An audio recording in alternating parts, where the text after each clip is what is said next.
Bismillahirrahmanirrahim. Hello friends, how are you? Hopefully all of you are fine. Kindly जो लोग मेरे channel पे नए हैं वो मेरे चैनल को सब्सक्राइब करें, लाइक करें और अपने दोस्तों के साथ शेयर करें ताकि तमाम आने वाली वीडियोस आपके दोस्तों को भी रिसीव हो सके, तमाम लोग उससे फ़ायदा उठा सकें। चलें जी स्टार्ट करते हैं जी। आज का हमारा टॉपिक है जी जलालुद्दीन मोहम्मद अकबर को हमने डिस्कस करना है। जलालुद्दीन मोहम्मद अकबर से पहले हम लोगों ने दो शहंशाहों को डिस्कस किया मुगल एम्पायर के, जिनमें ज़हीरुद्दीन मोहम्मद बाबर आ जाते हैं और हुमायूं आ जाते हैं। ज़हीरुद्दीन बाबर ने की हुकूमत कब शुरू हुई? 1526 में वो स्टार्ट हुई और 1530 में ज़हीरुद्दीन बाबर का इंतकाल हो गया। उसके बाद हुमायूं ने मुगल एम्पायर को संभाला। हुमायूं ने 1530 से लेकर 1540 तक इसने संभाला। 1540 में इसको शेर शाह सूरी से शिकस्त खानी पड़ी और उसके बाद 1555 तक शेर शाह सूरी की हुकूमत रही। 1555 में शेर शाह सूरी के बेटे सिकंदर सूरी को हुमायूं ने शिकस्त दी और 1555 में दोबारा इसने अपना इक़्तिदार वापस ले लिया, तख्त वापस ले लिया। 1556 में इसका इंतकाल हो गया। इसके बाद इसका बेटा अकबर जलालुद्दीन मोहम्मद अकबर बादशाह बना, जो कि 11 साल की उम्र, उस वक्त उसकी उम्र 11 साल थी। चलें जी आज चल डिस्कस करते हैं जी जलालुद्दीन मोहम्मद अकबर को। इनका पूरा नाम अबुल फतेह जलालुद्दीन मोहम्मद अकबर था। मुगल दौर का सबसे ताकतवर बादशाहों में इनका शुमार होता था। हुमायूं और हमीदा बानो बेगम के बेटे थे। हमीदा बानो बेगम के वालिद साहब का क्या नाम था? शेख अंबर था, जो सिंध के सहराओं में एक आलिम थे। 1542 ईस्वी में जब हुमायूं ईरान से भागा था तो उसके चचा ने उसको पकड़ लिया। उसके बेटे को अकबर को उसके चचा ने पकड़ लिया और उसके साथ उसने अच्छा सलूक किया था। अकबर की ताजपोशी 14 साल की उम्र में कलानूर के मकाम पर हुई। अकबर के दौरे हुकूमत के इब्तदाई चंद सालों में 1556 से लेकर 1560 तक बैरम खान ने हुकूमत की। बैरम खान ने अकबर को एज ए कठपुतली इस्तेमाल किया। बैरम खान हुमायूं का एक काबिल एतमाद नौकर था। इसे खान खानान का खिताब भी दिया जाता है। बैरम खान ने पानीपत की दूसरी जंग, जो कि हिमो बंगाल और अकबर के दरमियान हुई थी। एक्चुअली तो ये जंग हिमो बंगाल और बैरम खान के दरमियान हुई थी, जिसको किसने जीता था? जिसको मुगल फौज में जीता था, और इसको पानीपत की दूसरी लड़ाई कहा जाता है। ये 1556 में हुई, ये अक्सर क्वेश्चन आ जाता था। और हिमो बंगाल का ओरिजिनल नेम क्या था? विक्रम आदित्य। बैरम खान के रेजेंट दौर में मुगल इलाकों का दायरा काबुल से लेकर मशरक में जौनपुर तक और मगरब में अजमेर तक फैला हुआ था। गवालियर पर भी कब्जा कर लिया गया। बैरम खान की ताकत देखते हुए बाकी सरदारान ने इसकी मुखालफत की। अकबर ने बैरम खान को ओहदे से हटाकर मक्का जाने का हुक्म दिया। ये कब की बात है? ये 1560 की बात है। बैरम खान रास्ते में अहमदाबाद के करीब पट्टन के मकाम पर एक अफगान के हाथों मारा गया। बैरम की बीवी और इसके छोटे बच्चे को आगरा में अकबर ने अपने पास बुलाया और अकबर ने इसकी बेवा से शादी कर ली और बैरम के बच्चे को अपने बच्चे के तौर पर इसने पाला, जो बाद में अब्दुल रहीम खान खानान के नाम से मशहूर हुआ, जो हिंदी के मशहूर शायर और बाअसर बुजुर्ग भी थे। 1560 से लेकर 1562 में अकबर की रजाई माँ, जिसका नाम महामांगा था, उसने अकबर को पाला और अकबर के अमूर सल्तनत को देखा। बाद में महामांगा के बेटे उतम खान ने अकबर के खिलाफ बगावत कर दी, जिसकी वजह से अकबर ने उसे छत से गिराकर कत्ल कर दिया। अकबर ने बगावतों पर काबू पाने के बाद हिंदुस्तान को आगरा से गुजरात और फिर आगरा से बंगाल तक फतह किया। इसने शुमाली मगरबी सरहद को मजबूत किया। बाद में वो दक्कन चले गए। पहली मुहिम मालवा की तरफ बढ़ने से पहले ग्वालियर पर इसने कब्जा कर लिया। कब ग्वालियर पर कब्जा किया? 1559 से 1560 तक।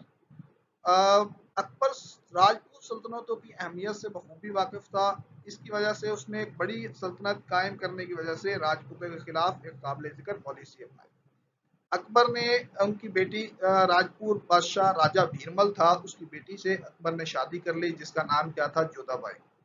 इसने राजपूतों को मुगल खिदमत में शामिल किया और इससे बहुत फौजी जर्नैलों के ओहदों पर फायज हुए।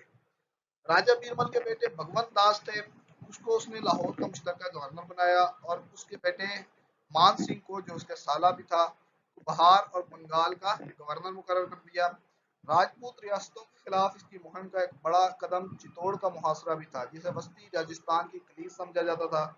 1568 ईस्वी में चित्तौड़ 6 माह के मुहासरे के बाद फतह कर लिया गया। 1568 में चित्तौड़ 6 माह के मुहासरे के बाद फतह कर लिया गया। अक्सर क्वेश्चन आ जाता है। मेवाड़ के राणा कई शिकस्तों के बावजूद टाल मटोल करते रहे और हल्दी घाट की मशहूर जंग में मेवाड़ के राणा प्रताप सिंह को 1576 में मान सिंह की क़यादत में मुगल फौज ने बुरी तरह शिकस्त दे दी। 1570 ईस्वी तक अकबर ने तकरीबन पूरे राजस्थान पर कब्जा कर लिया। दैन्य जी, अकबर के दौर में बहुत से देसी आर्ट स्टाइल की हौसला अफजाई भी की गई, जिसकी वजह से रेत के पत्थर का आम इस्तेमाल हुआ। अकबर ने किलों का एक नया सिलसिला बनाया, जिसमें सबसे मशहूर उसने एक किला तामीर करवाया जिसको लाल किला भी कहते हैं, जो कि आगरा के अंदर मौजूद है। सुर्ख रेत का पत्थर से तामीर किया गया। इसके दूसरे किले लाहौर और इलाहाबाद के अंदर भी इसने किले तामीर करवाए। अटक का किला भी अकबर ने ही तामीर करवाया। अकबर ने आगरा के करीब फतेहपुर सेक्री के नाम से एक शहर तामीर करवाया। इस कॉम्प्लेक्स में गुजराती और बंगाली तर्ज की कई इमारतें पाई जाती हैं। इसमें सबसे शानदार इमारत मस्जिद है और इसका गेटवे बुलंद दरवाजा जिसे कहा जाता है, उसकी ऊंचाई कितनी है? 176 फीट। फतेहपुर सीकरी में दीगर अहम इमारतें जोधाबाई का महल और 5 मंजिला पंच महल भी शामिल हैं। अकबर के दौरे हुकूमत में फारसी जुबान मौर्य सल्तनत में बहुत ज़्यादा फैल गई और इसे हुकूमती जुबान का दर्जा भी दिया जाने लगा। अबुल फजल अकबर के दौर में एक बड़ा आलिम और मौर्रिख था। इसने अकबर के अमूर सल्तनत के बारे में एक आइन भी तहरीर किया था, जिसे आइन अकबरी कहा जाता है। अबुल फजल का एक और कारनामा था कि इसने अकबर की समान उमरी भी तख्लीक की थी, लिखी थी, जिसका नाम इसने अकबरनामा रखा। अकबर ने मरकजी और सूबाई हुकूमतों की तंजीम पर बहुत तवज्जो दी। इसका मरकजी हुकूमत का ढांचा हुकूमत के ढांचे पर मबनी था, जो दिल्ली सल्तनत के तख्त तैयार हुआ था, लेकिन मुख्तलिफ महकमों के कामों का एहतियात से तरतीब दिया गया और मामलात के इनकाद के लिए पेचीदा उसूल ज़वाबित वज़ह किए गए थे। सल्तनत के इलाकों को जागीर, इनाम और खालसा में तकसीम कर दिया गया था। इनामी ज़मीनें वो थीं जो दीनदार और उलमा को दी गई थी। जागीरें रईसों और शाही ख़ानदान के अफराद बशमूल मलका को अलाट की गई थी। खालसा देहात की आमदनी बराह रास्त शाही खजाने में जमा होती थी। चलें, यहाँ तक हमने जो पढ़ा, इसके बारे में हम कुछ क्वेश्चंस को डिस्कस करते हैं। जिसमें सबसे पहला क्वेश्चन आ जाता है कि हु इज़ बैरम खान? बैरम खान कौन था? हमें पता है बैरम खान कौन था। रेजेंट था, एक बहुत अच्छा कमांडर था। किसका? हुमायूं का। हुमायूं का एक बहुत बड़ा कमांडर था, जिसने अकबर को वली अहद यानी मुगलिया सल्तनत का आगाज़ करने में बहुत मदद की। उसके बाद जी second battle of Panipat took place कब हुई थी? दूसरी पानीपत की जंग 1556 में हुई थी। पहली कब हुई थी? 1526 में, जब जहीरुद्दीन बाबर ने लोधी इब्राहिम लोधी को हराया था पानीपत के मकाम पर। उसके बाद है जी टाइटल ऑफ बैरम खान। बैरम खान का टाइटल क्या था? खान खानान का लकब उसको दिया गया था। Name of the son related to the Bairam Khan. Bairam Khan के बेटे का क्या नाम था? तो बैरम खान के बेटे का नाम था अब्दुल रहीम खान, जो कि एक बड़ा आलिम और नामवर शायर बना। उसके बाद भी हु इज द महामांगा? महामांगा कौन थी? अकबर की फूस्टर मदर, यानी कि उसकी रजाई माँ थी, जिन्होंने 1560 से लेकर 1562 तक अमूर सल्तनत को देखा। दैन जी हमारे पास सन ऑफ महामांगा। महामांगे का बेटे का नाम था ऊधम खान, जिसने बगावत कर दी थी और उस बगावत को कुचलने के लिए अकबर ने ऊधम खान को छत से गिराकर कत्ल कर दिया था।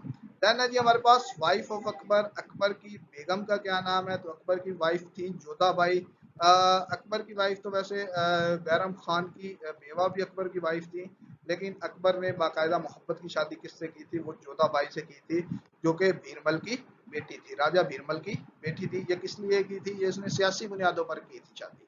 उसके बाद भी when was the Chittor conquered? Chittor कब फतह किया गया? तो चित्तौड़ को 1568 के अंदर 6 माह के मुआसरे के बाद फतह किया गया था। उसके बाद भी when was the Mewar conquered? Mewar कब फतह हुआ था? तो मेवाड़ फतह हुआ था 1576 में इन द लीडरशिप ऑफ मान सिंह। मान सिंह की क़यादत में मेवाड़ के राजा को शिकस्त दी गई थी 1576 के अंदर। Fort built during the Akbar reign. Akbar के दौरे हुकूमत में कौन कौन से किले तामीर किए गए? आगरा का मशहूर किला लाल किला, उसके बाद अटक फोर्ट और लाहौर में भी इसने 2 किले तामीर करवाए थे। दैन है जी हमारे पास height of the gateway of the Jamia Masjid named बुलंद दरवाज़ा। जामिया मस्जिद का जो गेटवे है बुलंद दरवाज़ा, उसकी कितनी हाइट है तो हम पता है 176 फीट है। उसके बाद जी हु इज़ द अबुल फजल, अबुल फजल कौन था? नामवर मौरख और शायर था जिसने अकबरनामा और आयन अकबरी जैसी किताबें लिखी थी। यानी जी हु रोट आयन अकबरी, आयन अकबरी हमें पता है अबुल फजल ने लिखी। उसके बाद जी buildings in the region of Akbar, Akbar के दौरे हुकूमत में कौन सी बिल्डिंग्स तामीर की गई? तो अकबर के दौरे हुकूमत में पंज महल और जोधाबाई का महल तामीर तामीर किया गया। दैन जी हम अकबर के बारे में मजीद थोड़ा सा पढ़ेंगे कि अकबर ने एक ऐसी सल्तनत की बुनियाद रखी जिसकी बुनियाद तमाम शहरियों के मजहबी अकायद से कतई नज़र मसावी हकूक पर रखी गई थी। अकबर की जोधाबाई से शादी के बाद इसने जुजिया और हाजियों पर टैक्स भी ख़त्म कर दिया था। काबिल हिंदुओं को शराफत में लाकर इसने सल्तनत के आज़ादा असूलों को तकवीत दी। मिसाल के तौर पर इसने राजा टोडरमल को दीवान के अहदे पर फाइज किया और राजा बीरमल जो कि अकबर का मुस्तकिल साथी था को अपने 9 रत्नों में इसने शामिल किया। 1582 की ईस्वी के अंदर इसने एक दीन मुतारिफ करवाया जिसका नाम इसने दीन इलाही रखा, जो कि एक नया मजहब था जिसमें उसने एक खुदा और 16 कुल यानी कि तमाम मजहबी फिरकों के लिए यकसा रवादारी और एहतराम पर यकीन रखा। इसमें मुख्तलिफ मज़ाहिब के अच्छे नुकात शामिल किए। तौहीद इलाही तसव्वुफ की एक तरतीब थी, ताहम ये तकरीबन अकबर की मौत के साथ ही ये दीन मर गया। इसकी मुखालफत सबसे पहले एक वलीउल्लाह ख्वाजा बाकी अल्लाह ने की थी जो कि नक्शबंदी सिलसिले के बानी और मुजद्दिद अलफसानी के उस्ताद भी थे। इनका कोई मिज़ार मौजूद नहीं है। अकबर के दौर में इब्न अरबी ने नज़रिया वहदतुल वजूद पेश किया जिसकी मुखालफत मुजद्दिद अलफसानी ने की और इसके मुकाबले में नज़रिया वहदतुल शहूद पेश किया। ये आपकी असाइनमेंट होगी कि नज़रिया वहदतुल वजूद और नज़रिया वहदतुल शहूद के बारे में आप लोगों ने सर्च करना।